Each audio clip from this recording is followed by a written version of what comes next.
Desde el hundimiento de los buques mexicanos, el Potrero del Llano, el Faja de Oro, seguido de otros 4 más, motivo por el que México decretó el estado de guerra contra los países del eje en la Segunda Guerra Mundial,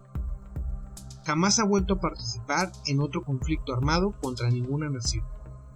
En esa época, México determinó que la mejor forma de participar, según sus capacidades, era con un escuadrón aéreo, ya que este representaba un menor costo humano, material y económico, sumado a que los países aliados ya se encontraban a la ofensiva y las posibilidades de un ataque en el continente americano eran casi nulas.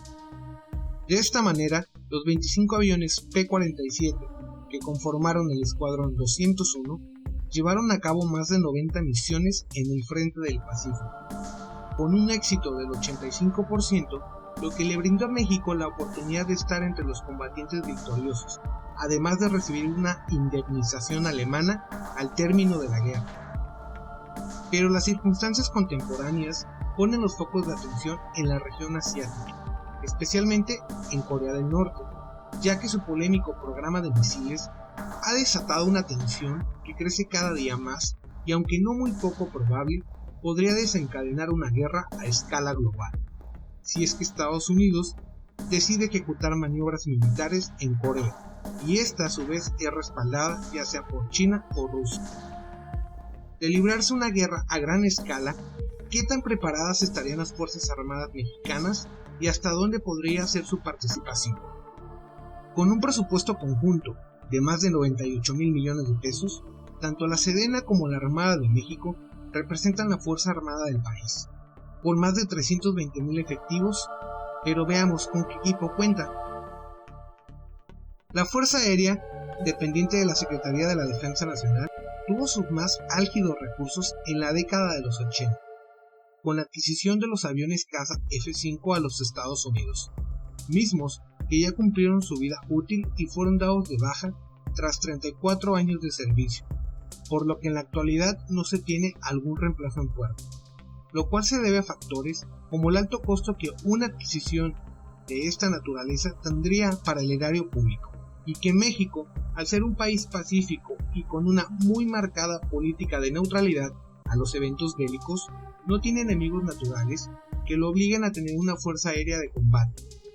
por lo que las aeronaves que posee actualmente la Fuerza Aérea Mexicana, mismas que suman más de 465, la gran mayoría se centra en aviones de transporte, entrenamiento y aeronaves no tripuladas para labores de reconocimiento. Si México entrara en un conflicto militar y decidiera utilizar de nueva cuenta un escuadrón aéreo, una de las opciones más prácticas y útiles serían los F-16, que tienen un costo aproximado de $20 millones por unidad,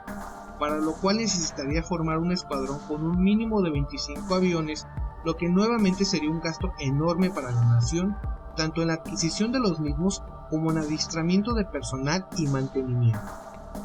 La Marina Armada de México actualmente se encuentra en una etapa de modernización y cuenta con un gran número de embarcaciones, pero en estas, tanto su diseño como su operación es de patrullaje de las costas mexicanas. México no cuenta con submarinos ni mucho menos con portaaviones, tanto por cuestiones económicas como por su política de neutralidad y paz, por lo que las embarcaciones de la Armada de México no serían una opción para un conflicto bélico a gran escala, y si este se diera,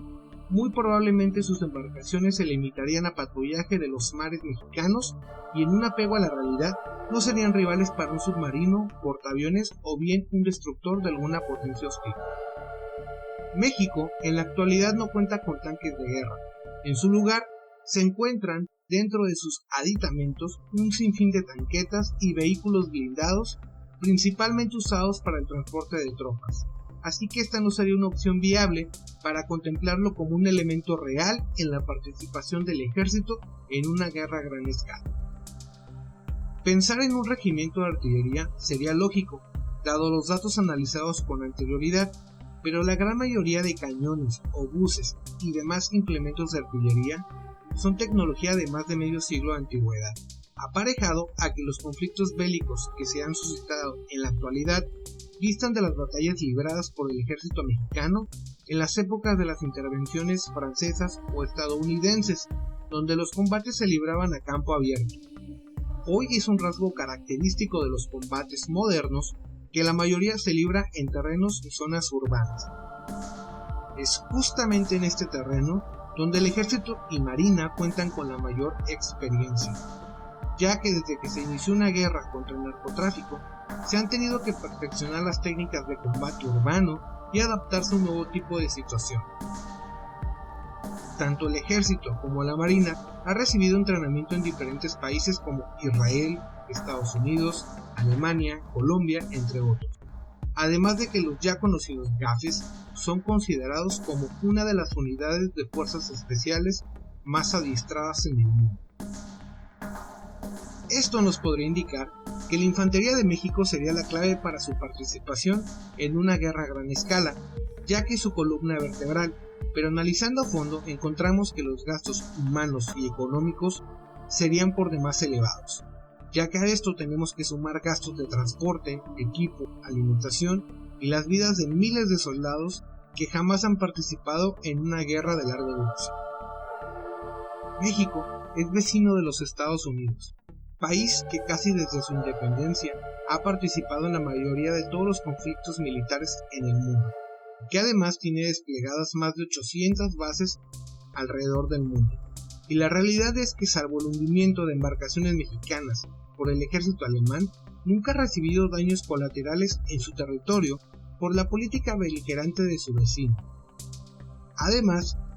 que el papel más sobresaliente y admirable del ejército mexicano es el de auxilio a la población en caso de desastre natural. Ante el análisis hecho en este video, lo más probable es que si México participara en un conflicto bélico, lo haría con suministros, materias primas y con mano de obra en la fabricación de material militar para sus aliados. Aunque la gran mayoría esperamos que no se suscite una guerra a nivel mundial, no debemos de ignorar la situación que se desarrolla en el contexto internacional y que cada día es más tensa. Hazme saber en la caja de comentarios ¿tú qué opinas sobre una posible participación del ejército mexicano en caso de darse un conflicto armado a nivel mundial?